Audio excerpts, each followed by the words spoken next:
In the busy streets of Athens stood a grand yet eerily empty house known throughout the city to be haunted. Its previous residents had long run away, driven away by the unsettling clanking of chains and the ghostly apparition of a worn-out old man who frequently visited the house at night. The hauntings in the house were so periodic that people were terrified to step inside, even during the daytime, which eventually led to the house being offered at a very low price. Despite the low price, no one dared to buy or rent it. Then came Athenodorus, a philosopher with a curious mind and a daring spirit to match.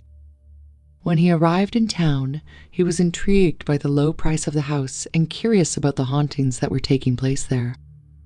Rather than being scared, the stories ignited his interest.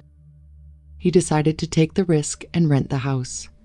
The low price certainly helped as well. On his first night, he was determined to unravel the mystery, but alas, he had some work to do first.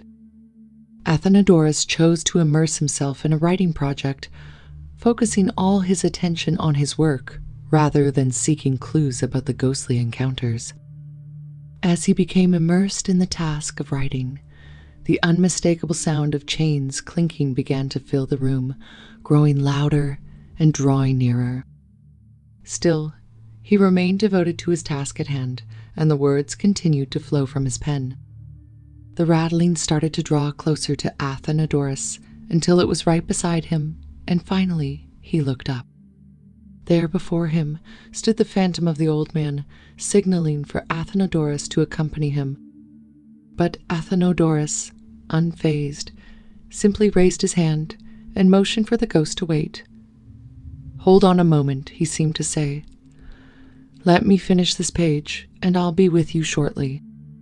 Ignoring the ghost's presence, he continued writing, perhaps with the ghost tapping its supernatural foot in impatience. When he finally completed writing, Athenodorus stood and followed the phantom. The ghost directed him to a particular spot in the house where it seemed to dissolve into the ground. Athenodorus examined the spot carefully and marked it. The next day, he convinced the local officials to excavate and search the area.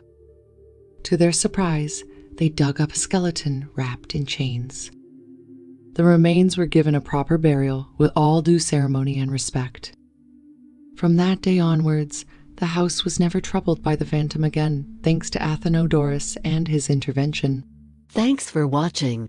Subscribe to get more content like this.